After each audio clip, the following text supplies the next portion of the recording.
Bismillahirrahmanirrahim. Assalamualaikum warahmatullahi wabarakatuh. Perkenalkan, nama saya M. Rafli Azriansyah dari kelas 4B dengan NPM 22351064, jurusan Teknik Informatika, Fakultas Teknik Universitas Islam Riau. Nah, pada kali ini saya akan membuat video tentang pengenalan mata kuliah pemrograman berorientasi objek. Yang pengenalan dasarnya itu adalah tentang kelas dan objek. Mari kita langsung aja masuk ke tutorialnya. Penjelasan tentang kelas dan objek dulu ya. Nah, sebelum itu kita bikin dulu projectnya. Nah, SRC-nya adalah tempat kita itu meletakkan coding-codingan, meletakkan file-file codingan nanti gitu. Nah, di sini udah ada namanya itu app atau Java gitu. Nah, ini kita udah masuk ke codingannya. Dan kita akan jelaskan dulu tentang kelas dan objek. Dalam matkul pemrograman berorientasi objek. Nah, sebelum kita objek itu kita menjelaskan dulu hubungan antara kelas dan objeknya. Jadi kelas itu adalah kalau kita ibaratkan dengan IRD database, itu mirip seperti tabel gitu. Di database itu dia punya tabel. Nah, kelas itu dia mirip seperti tabel pada database atau pada IRD gitu. Sedangkan objek itu adalah apa? Apa yang setelah kita buat dari kelas tersebut gitu. Contoh gini aja lah, untuk kita memahami lebih gampang antara kelas dan objek itu adalah, kelas itu dia itu ibaratkan seperti desain atau tata letak rancangan rumah kita gitu, atau rancangan rumah gitu, atau desain rancangan rumah. Sedangkan objek itu adalah produk jadi dari rancangan telah kita buat. Nah, jadi kira-kira seperti itu. Jadi dengan adanya rancangan ini atau kelas ini, kita dapat membuat objek tersebut dari yang berisikan tentang kelas tersebut gitu. Jadi maksudnya adalah, kalau kita ibaratkan tadi antara rancangan rumah dan rumah, kelas itu seperti rancangan rumah dan rumah itu adalah objeknya gitu. Jadi dengan adanya kelas, jadi dengan adanya rancangan rumah, kita dapat membuat banyak rumah dengan rancangan rumah yang sama gitu. Nah, kira-kira seperti itulah penjelasan singkat tentang kelas dan objek gitu. Dan bagaimana cara kita membuat kelas? Nah, tanpa kita sadari, di sini dia sudah membuat kita, setelah kita membuat project, di sini dia langsung mendeskripsikan pembuatan kelas di sini. Pembuatan kelas. Kelasnya apa? Kelas app. Kelas app ini sama dengan nama filenya app.java gitu. Sama dengan ini. Nah, kalau di sini nampak, berarti apa keyboardnya untuk membuat kelas? Nah, itu namanya kelas. Kelas. Habis itu nama apanya? Nama kelasnya. Misalnya kita ingin membuat nama kelas mahasiswa gitu ya. Ingin membuat kelas mahasiswa. Nah, setelah kita pahami dulu gitu kan. Jadi public static void main ini apa sebenarnya? Public static void main ini adalah sebentar ya. Ini adalah metode. Tapi sebelum kita bahas metode, kita bahas dulu tentang kelas ini. Di dalam kelas ini, dia terdiri dari dua bagian, mendefinisikan dua bagian nantinya gitu. Yang pertama adalah properti. Nah, properti. Yang kedua adalah metode. Nah, sekarang kita bahas dulu ke properti. Properti itu adalah apa yang termasuk dari bagian mahasiswa gitu. Jadi kalau tabel IRD database, tentu kita akan mendeskripsikan atribut kan, atau untuk menjelaskan secara rinci apa yang masuk bagian dari mahasiswa. Tentu betul kan begitu. Nah, sama seperti kelas mahasiswa ini. Properti ini sama seperti atribut pada database.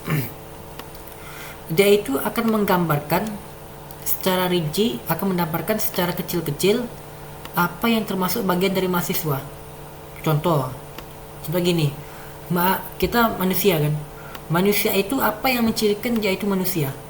Dia itu punya kaki, dia itu punya tangan, dia itu punya tinggi badan. Nah, terus manusia itu apa? Dia punya nama gitu. Nah, itu yang mencirikan dia itu adalah manusia gitu kan. Betul nggak? Nah, apa yang kita sebutkan tadi seperti kaki, seperti tangan,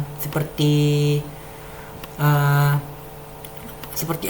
seperti nama, itu adalah properti apa yang dipunya oleh mahasiswa itu, oleh kelas tersebut gitu. Nah, kalau di mahasiswa apa yang kita punya? Nah, kita lagi belajar tentang database lagi nih, sama properti sama atribut tuh mirip-mirip gitu. Kelas, atribut, properti, variabel mirip-mirip gitu.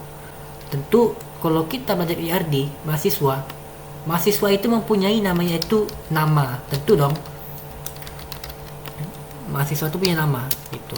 Nah, mungkin tidak, salah. Nah, habis itu apa? Nah, properti itu buat apa? String nama, udah. Habis itu apa lagi? Habis itu dia mempunyai npm, ya dong. Kita pakai integer aja lah, integer npm lah supaya nggak ribet. Gitu. npm itu nomor pokok mahasiswa gitu kan. Habis itu dia mempunyai jurusan. Nah, dia mempunyai jurusan. Nah, setelah kita membuat objek, membuat kelas, tentu kita akan membuat objek yang dihasilkan dari kelas gitu. Bagaimana cara kita membuat objek? Caranya adalah dengan cara kita itu menyimpan objek yang telah kita bikin, kita simpan dalam variabel gitu. Cara gini, kita sama seperti kita itu memanggil variabel biasa seperti yang di atas ini, yang string nama, integer npm. Kalau kita ingin membuat objek, kita itu simpan dalam variabel. Variabel itu namanya mungkin mahasiswa 1 gitu. Nah, tipe datanya apa? Tipe datanya itu adalah nama kelas yang kita buat tadi gitu. Tipenya apa? Tipe kelas mahasiswa. Jadi tipe kelasnya itu apa? Mahasiswa. Nah, ini nama variabelnya tadi mahasiswa 1 misalkan. Ini boleh terserah, sama seperti variabel, boleh terserah namanya apa. Tapi harus sesuai lah supaya gampang kita membedakan. Habis itu cara membuat objeknya gimana? Pakai kata-kata new mahasiswa. Nah, mahasiswa ini apa? Mahasiswa dalam kurung ini apa? Sebenarnya metode gitu. Metode yang dipanggil untuk memanggil kelas gitu. Membuat objek yang didapat dari kelas mahasiswa. Ini maksudnya, ini sebenarnya membentuk objek. Tetapi objek tersebut kita simpan ke dalam variabel mahasiswa 1 yang merupakan bentuk hasil bentukan dari mahasiswa. Terus bagaimana cara kita itu ingin memberikan nilai pada propertinya gitu? Caranya adalah dengan cara kita itu memanggil variabel mahasiswa 1 yang udah bentuk objeknya, titik. Nah, nanti ada pilihan jurusan nama npm ini tadi kan. Nah, kita isi namanya itu jurusan dulu lah, nama titik nama sama dengan berarti nama apa ya, namanya apa, M. Nafri Alziansyah saya gitu. Nah, jadi ini akan mengakses properti ini gitu. Nanti karena mahasiswa 1 ini sudah mempunyai properti, karena dia itu tipenya itu dari kelas mahasiswa, otomatis mahasiswa 1 ini akan mempunyai namanya itu properti string nama npm jurusan gitu, ditimpa ke mahasiswa 1. Nah, cara kita mengakses nilai dari properti nama dengan cara mahasiswa 1 dot nama.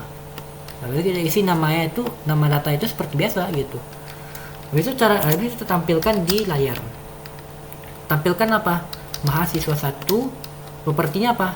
Yang kita tambah tadi, yaitu nama. Gitu. Nah, sekarang kita run. Apakah dia akan muncul yang kita masukkan data ini? Gitu. Kita cek ya untuk membuktikan. Nah, di sini udah panggil nama Imran Ardiansyah gitu. Nah, jadi itulah cara membuat objek dan cara membuat kelas gitu. Dan demikianlah dari saya. Apabila ada kesalahan mohon dimaafkan. Wabillahi taufiq wal hidayah. Wassalamualaikum warahmatullahi wabarakatuh.